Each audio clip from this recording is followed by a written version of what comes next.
tous, c'est Mélie sans Mélou et on se retrouve aujourd'hui pour une nouvelle présentation.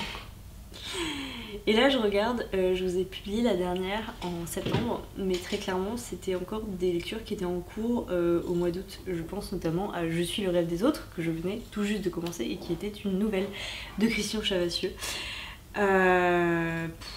C'est un peu la cata. Donc ce que je vais faire, c'est que je vais quand même repasser sur mes lectures, mais on va faire ça rapido. Comme vous pouvez le voir derrière moi, la bibliothèque est vide.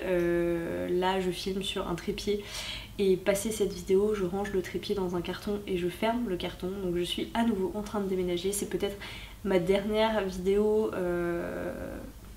ici déjà, tout simplement, et la dernière avant un petit moment parce que comme vous pouvez l'imaginer c'est pas de tout repos, mais du coup on est parti.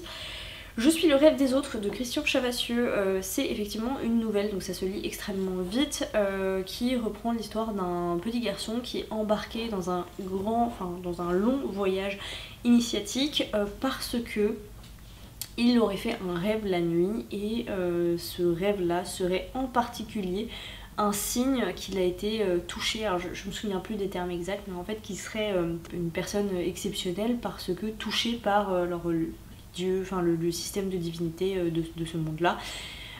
Pour vérifier cela, il doit partir à l'autre bout presque du monde, accompagné par un mentor, pour vérifier si oui ou non, enfin il y a un jury en gros qui va décider si c'est vraiment le cas ou si c'est une affabulation. J'ai beaucoup aimé parce que voilà, il y a l'aspect voyage initiatique d'un petit garçon qui reste somme toute assez modeste et humble, qui va découvrir le monde, un monde que j'ai beaucoup aimé d'ailleurs. Je pense le fait que ce soit une nouvelle c'est sympa, mais du coup pour moi ça me manque un peu de plus en fait, parce que j'ai adoré. On sent qu'il y a eu des guerres, il y a des créatures un peu mythiques, des populations disparues. Voilà, je sais que du même auteur j'ai Les Nefs de Pangée et que ça se passe pas au même moment mais dans le même univers, donc j'ai hâte de le lire pour en découvrir davantage. Voilà, c'était une belle lecture et encore une fois je pense que ce qui m'a le plus plu c'est vraiment l'aspect univers. Ensuite j'ai lu les tomes 2 et tome 3 de la saga des Casalets. Alors je vais pas revenir en détail sur ces lectures, d'ailleurs je sais plus... Ouais non. Je saurais même plus trop détacher ce qui se passe dans le tome 2 et le tome 3. Vous le savez, j'avais mis en pause depuis trop longtemps le tome 2. Je suis contente de l'avoir repris, je suis contente d'avoir enchaîné aussi ces deux tomes. J'ai peur, vu comme c'est parti, que malheureusement je lise pas le quatrième et dernier aussi vite. Il y en a 4 je crois, hein, aussi vite que je le souhaiterais. J'ai eu un peu de mal je pense. Heureusement que je suis passée sur de l'audio, ce qui m'a permis en fait de le faire, enfin de le lire en faisant d'autres choses, parce que sinon c'est quand même une histoire de famille qui reste assez lente je trouve. Et en plus, surtout le troisième tome, j'ai un doute par rapport au personnage de Louise, qui est un personnage qui m'exaspérait pas mal dans le premier, qui m'a beaucoup touchée dans le deuxième. Et dans le troisième, je me suis dit, bah zut, c'est triste en fait, c'est désespérant. Voilà, j'espère que le quatrième sera, je l'espère et je le pense, parce qu'on arrive à la fin de la Seconde Guerre mondiale, donc c'est quand même une période beaucoup plus propice à ça, à la libération de la femme. J'espère qu'elle va s'en sortir. En fait, de tous les personnages, je pense que c'est vraiment celui qui m'a le plus touchée, c'est Louise. Les autres, c'est pas que je les ai oubliés ou que j'ai oublié leur histoire, mais ça me paraît beaucoup moins... pour moi, ça raconte beaucoup moins de choses. Je pense que je me suis beaucoup identifiée à Louise parce que, tout simplement, dans ces tomes-ci, elle se marie. Alors, rien à voir, hein, parce qu'elle, c'est pas forcément un désir, une volonté de sa part, quelque chose qu'elle souhaite, mais voilà, elle se marie et elle a un enfant. Et je pense voilà cet aspect expérience de jeune maman, même si c'est pas du tout à la même époque et surtout pas du tout dans le même cadre social, et donc du coup elle a une nourrice, elle subit des injonctions, elle a subi son accouchement, elle a vécu une dépression postpartum et les choses sont...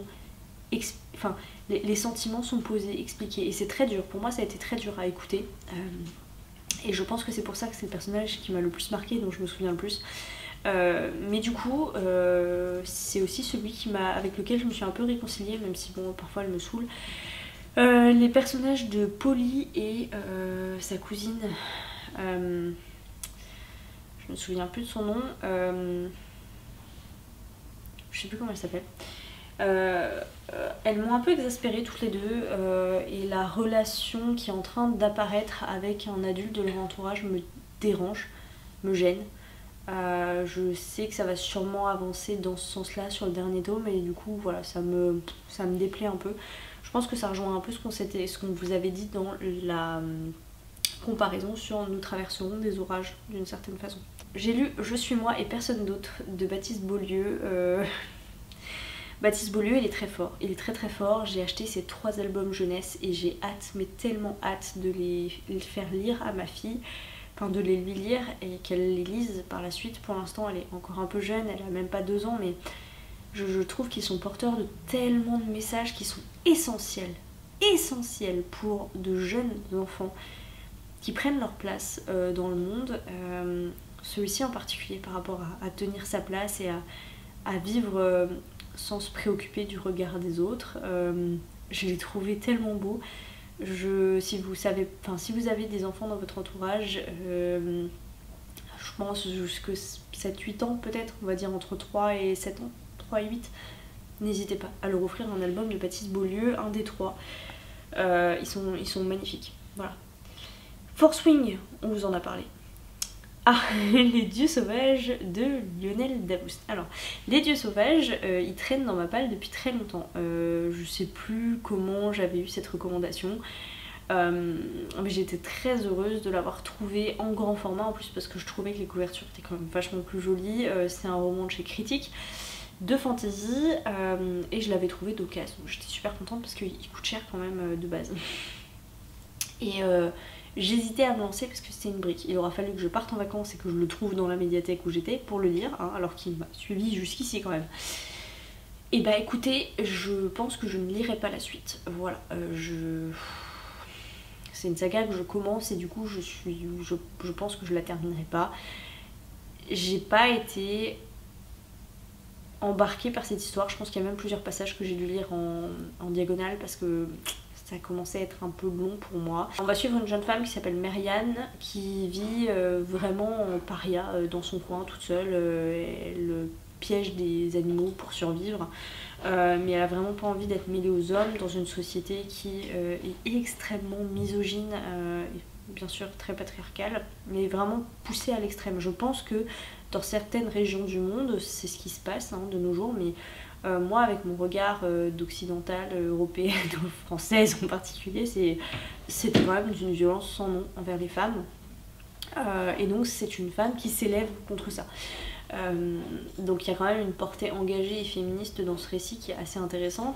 Et donc cette femme vit dans un monde où il y a des anomalies. C'est-à-dire que d'un seul coup, il y a la foudre qui tombe du ciel, il y a une espèce de tempête et boum, le cerf qui était devant nous, en fait, il va se muter en une espèce de cerf avec des crocs, des griffes, super rapide, super fort et qui vient vous défoncer en fait.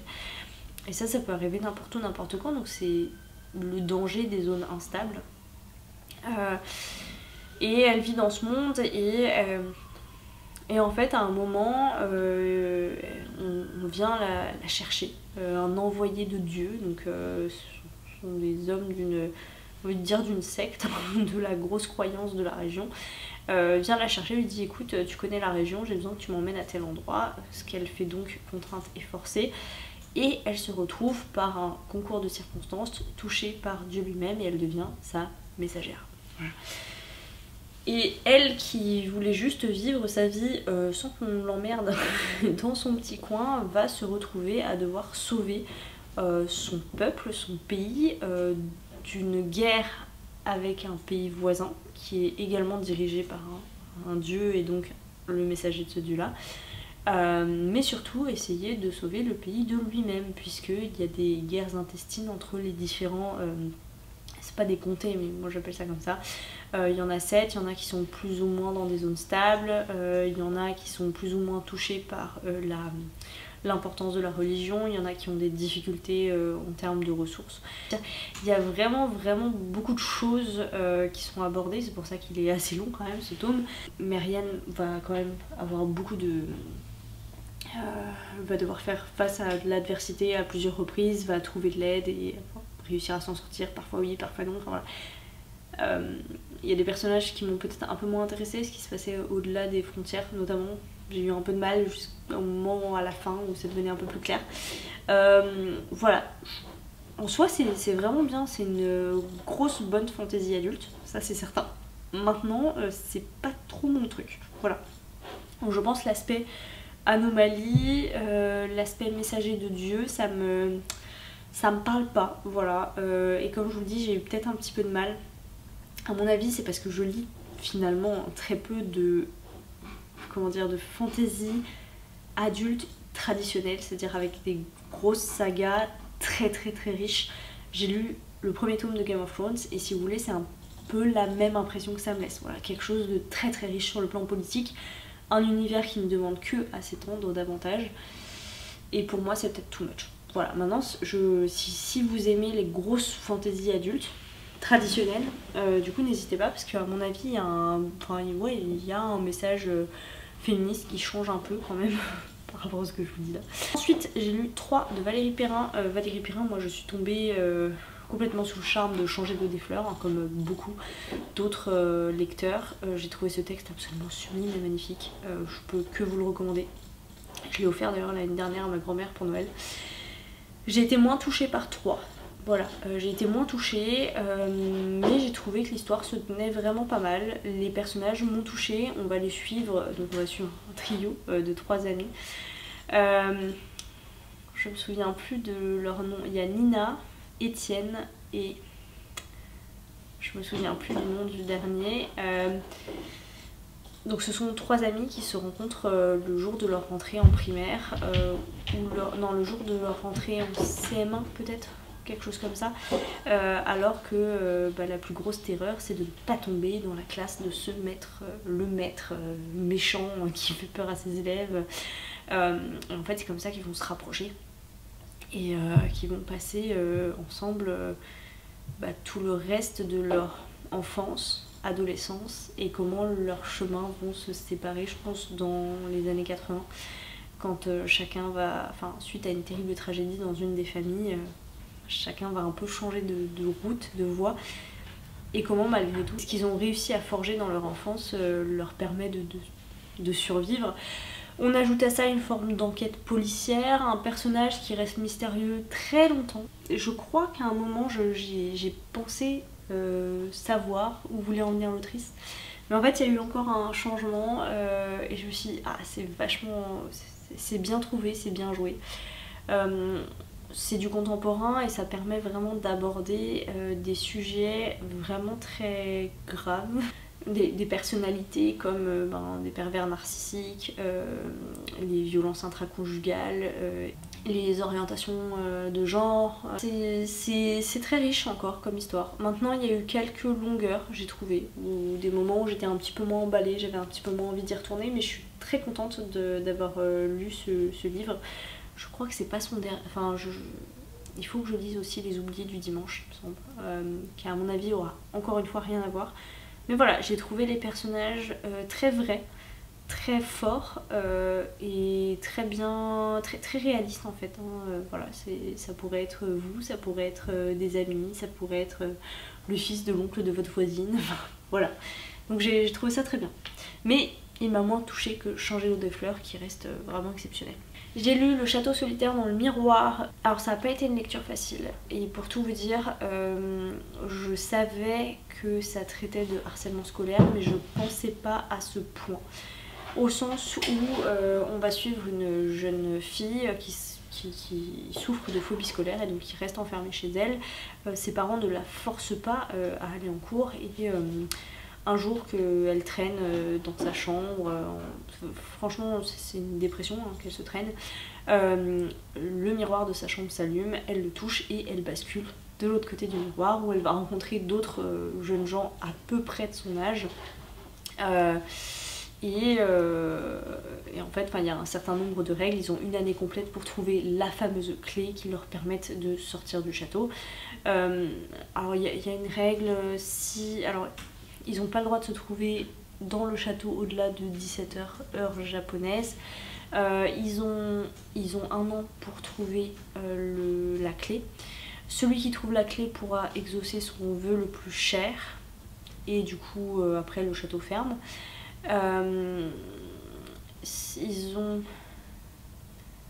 Et si personne ne trouve la clé, si j'ai bien compris, le château ferme du coup à la fin de l'année scolaire. Et ils perdent tous leurs souvenirs. Un truc comme ça.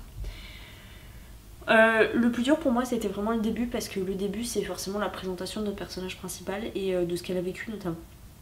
Et c'est d'une violence. C'est vraiment une description du harcèlement scolaire mais vu de l'intérieur. Et en termes de ressenti, en termes d'émotions partagées par l'autrice, j'ai trouvé ça très fort. Voilà, si vous ne savez pas ce que c'est que d'être harcelé, et ben lisez quelques passages de ce livre là qui s'y rapportent et vous comprendrez très bien ce que c'est que de vivre le harcèlement scolaire. Donc voilà, j'ai trouvé ça extrêmement dur parce que extrêmement réaliste. J'ai beaucoup aimé cependant la réaction des adultes autour de cet enfant. J'ai trouvé ça vraiment bien joué et j'ai aimé qu'il y ait cette présence qui au départ ne comprend pas forcément mais qui voilà, va évoluer et ça j'ai trouvé que c'était bien joué. Maintenant l'histoire ce n'est pas que ça puisque il y a quand même cette quête de la clé et en fait je pense que c'est presque un prétexte pour mettre ensemble des adolescents qui ont quand même qui ont tous une forme de phobie scolaire, qui ont tous un problème avec le milieu scolaire. Et donc en fait ils vont évoluer les uns par rapport aux autres, ils vont grandir ensemble, ils vont nouer des amitiés fortes qui vont leur permettre de petit à petit revenir de se réinsérer, de se réintégrer dans une vie normale. Tout ça à l'insu de leurs parents, avec la menace du grand méchant loup après 17h. Voilà, j'ai trouvé, pourquoi pas. Alors il y a eu là aussi quelques longueurs, je trouve. Voilà, ou alors c'était moi qui n'étais peut-être pas non plus dans un mood archi à lire, mais j'ai passé finalement un bon moment alors que le début a été assez dur et que j'ai failli l'abandonner. Ensuite j'ai lu La liste de mes envies, le tome 2. Lecture très rapide, j'avais beaucoup aimé le tome 1 que je vous recommande d'ailleurs. Il est assez mal noté sur Livre Addict, je comprends pas trop d'ailleurs. Moi c'est une histoire que j'avais trouvée, c'est une lecture contemporaine, légère, courte. Le premier tome c'est l'histoire d'une femme dont j'ai oublié le nom qui un jour, elle ne joue je crois jamais au loto, elle joue un jour et en fait elle a gagné, voilà, elle a gagné des millions. La question de ce premier tome c'est comment la vie, comment ces millions qui arrivent changent complètement en fait la perception que les gens ont de nous et la perception qu'on a du monde, même quand on voudrait en fait juste garder une vie tranquille en fait, parce que ça bouscule tout de gagner autant d'argent. Et j'ai trouvé que le deuxième tome était vraiment dans la continuité avec un vrai lien avec le premier. Il y a beaucoup il y a aussi quelques clins d'œil au film qui a été fait sur le premier livre. Voilà, ça amène d'autres questions que j'ai trouvées tout aussi intéressantes. C'est une lecture qui se fait en quelques petites heures tranquilles sous un parasol. C'était exactement ce dont j'avais besoin puisqu'en fait j'étais aussi en parallèle en train de galérer sur ma lecture de Calame, le tome 2. Ça a été extrêmement laborieux mais qu'est-ce que ça a été dur cette lecture. Et finalement j'ai envie de vous dire que j'en ai pas retenu grand chose. Ce que j'avais beaucoup aimé dans le tome 1 c'était justement le Calame, cette histoire de... C'est une magie, cette forme de magie très particulière qui dépend en fait des récits qui sont faits d'une personne et de sa popularité. C'est-à-dire que on va dire que si 10 personnes dans une pièce croient que mon chat sait parler, mon chat saura parler. Et que plus il y a de personnes qui pensent que mon chat sait parler, plus mon chat saura parler dans le temps. De façon durable et parlera bien et parlera l'anglais, le javanais, toutes les langues, enfin voilà. Donc en fait en ça j'avais trouvé ça extrêmement original et j'étais curieuse de savoir ce que nous réservait le second tome, et c'est vrai que ça a été très laborieux. Je peux pas non plus vous en parler de fou, en fait je me dis, je me faisais tout un monde des romans dont j'avais à vous parler, mais il y a quand même des suites de saga, donc je peux pas non plus vous en parler de dingue. Mais j'ai eu beaucoup de mal à avancer dans ce tome 2.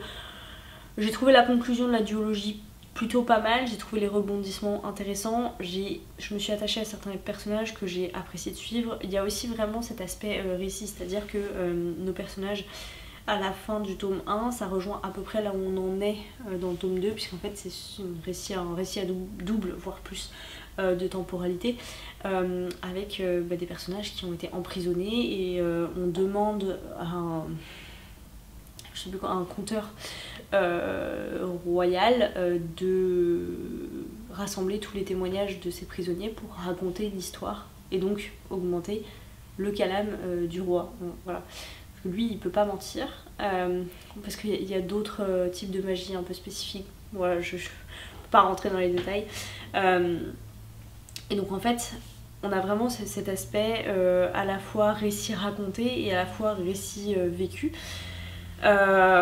Voilà, c'est sympa, mais je pense que j'avais déjà eu un peu de mal avec le 1. Voilà, je suis contente d'avoir fini, mais je trouve qu'on me l'a, c'est pas qu'on me l'a survendu, mais je m'attendais peut-être à trop. Voilà, j'avais trop d'attentes. En revanche, le livre suivant, c'est Le Chant des Innocents de Pier Giorgio Pugliese. Et alors là, je lis très peu de Pugliese, j'en lis très peu. Mais j'aime ça. J'aime ça, et à chaque fois que j'en lis un, je me dis il faudrait bien que j'en lise d'autres. Parce qu'à chaque fois je passe un très bon moment. Pier Giorgio Pugliese, j'avais lu L'île des âmes du même auteur, mais c'est pas les mêmes enquêteurs. Mais globalement on retrouve un peu sa patte autour de considérations un petit peu ésotériques, je dirais, de croyances, de superstitions.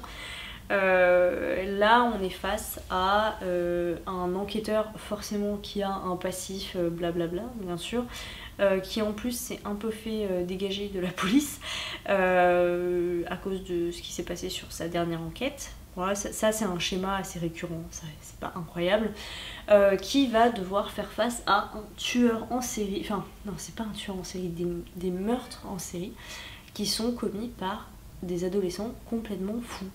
Et la question c'est pourquoi, comment, alors que ces enfants ne se connaissent pas, n'ont rien en commun, etc. Donc il faut remonter la piste. On a en plus l'histoire de l'enquêteur. Moi j'ai bien aimé, j'ai passé un vraiment bon moment. Je sais qu'il y aura d'autres tomes, enfin je l'espère, en tout cas c'est noté comme un tome 1. J'ai hâte de voir quelle sera la suite. Ensuite j'ai lu Tous les silences ne font pas le même bruit de Baptiste Beaulieu. C'est difficile de parler de ce livre pour vous dire autre chose que lisez-le, lisez absolument ce livre de Baptiste Beaulieu. Alors ça n'a rien à voir avec le tout premier que j'avais lu de lui, c'est-à-dire Celle qui l'attendait, qui était beaucoup moins autobiographique, qui avait un côté plus fantasy. Là on est dans le dur du dur, dans le réel, avec une narration très particulière parce qu'il a choisi une narration à la deuxième personne du singulier, ce qui est quand même assez atypique, pour raconter à travers son histoire, à travers son vécu et ses anecdotes, faire un état des lieux, un bilan de l'homophobie en France. Et avec des remarques extrêmement justes, extrêmement pertinentes. Enfin voilà, vous savez que j'aime cet auteur. Est-ce que j'ai appris beaucoup de choses? En soi, pas tant. Est-ce que ça m'a permis de changer d'angle pour considérer les questions autour de l'homosexualité? Tout à fait. Et je vous engage à lire ce roman. Je pense que c'est super important. Super important de... Moi j'en ai lu peu des livres concernant le sujet de l'homosexualité, forme d'essai sur l'homosexualité, mais là c'est tellement bien fait et ça se lit tellement bien. Voilà, lisez-le, voilà ce que je peux vous dire, lisez-le. Après c'est peut-être, enfin, c'est pas un reproche que j'ai à faire, mais c'est un livre autobiographique, et quand on suit Baptiste Beaulieu depuis de nombreuses années, et c'est un peu ce que j'avais reproché à son livre précédent, quand on connaît bien, quand on a lu d'autres de ses livres, quand on écoute des interviews, tout ça, on connaît les grandes anecdotes dont il parle. voilà, c'est juste que là elles sont peut-être amenées dans un contexte différent avec des informations supplémentaires, donc ça rajoute quelque chose, mais on finit par avoir l'impression d'avoir peut-être déjà lu en partie certaines choses. Alors ça change rien à l'importance du sujet et à la forme qu'il lui donne, donc lisez-le, mais vous serez peut-être moins surpris parce qu'il y a des choses comme...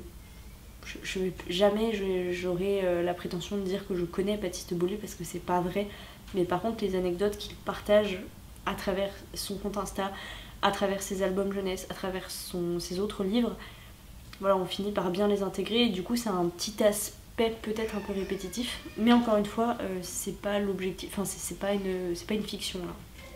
Et j'ai 2 derniers livres dont je dois vous parler. Je ne vous parle pas de mes relectures de l'Assassin Royal, voilà, mais c'est pas grave. La papeterie de Tsubaki de Ito Ogawa. Franchement, je suis passée complètement à côté de ce texte. Je me suis ennuyée, mais d'une profondeur d'ennui, c'était fou. Pour tout vous dire, les mensonges de la mer dont je vous ai parlé cet été, que j'ai eu pendant le Sweetie Gourmet Challenge, c'était très contemplatif, mais il y avait une forme de quête pour le personnage, donc je comprenais à peu près là où on voulait en venir, quoi. Et l'autre type de titre, japonais que j'ai lu dernièrement, c'est sous forme de nouvelles. Vous savez, quand il y a plusieurs nouvelles avec un fil rouge et des personnages qui se recroisent. Et je vous disais que je commençais à être peut-être un petit peu lassée de ce modèle. Et bien là, c'est ni l'un ni l'autre en fait. Je me suis ennuyée. Voilà, on est sur un personnage qui juste a repris la papeterie familiale, qui... Alors j'ai même pris des notes pour vous dire, c'est jamais une bonne nouvelle quand je prends des notes en général. J'ai levé les yeux au ciel 2-3 fois.